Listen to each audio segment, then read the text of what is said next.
সুস্পষ্ট নিম্নচাপ উড়িষ্যা ও ঝাড়খণ্ড পেরিয়ে ছত্তিশগড়ের দিকে আগামী 24 ঘন্টায় শক্তি হারিয়ে তা নিম্নচাপে পরিণত হবে। এটি ছত্তিশগড় হয়ে মধ্যপ্রদেশের দিকে এগিয়ে যাবে।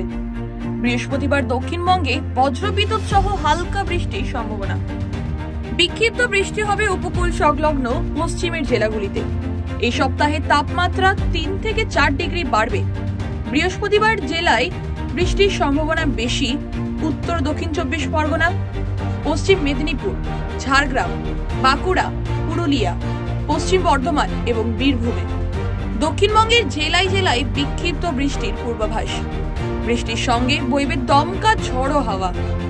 বঙ্গোপসাগরে নতুন করে যে নিম্নচাপ অঞ্চলটি তৈরি হয়েছে তার প্রভাবে এই দুর্যোগ। নিম্নচাপ অঞ্চল ঘনীভূত হয়ে সুস্পষ্ট আকার নিয়েছে। বৃহস্পতিবার দক্ষিণবঙ্গের পাশাপাশি উত্তরবঙ্গে বিক্ষিপ্ত বৃষ্টির পূর্বাভাস। দার্জিলিং, কালিম্পং, জলপাইগুড়ি, কোচবিহার, মালদহ ও 2 দিনাজপুরে ভারী বৃষ্টির পূর্বাভাস। সঙ্গে 30 থেকে 40 কিলোমিটার গতিবেগে বইবে দমকা হাওয়া। বৃহস্পতিবার কলকাতায় সর্বনিম্ন তাপমাত্রা 25.3 ডিগ্রি সেলসিয়াস। ব্যুরো রিপোর্ট, খবর বাংলা।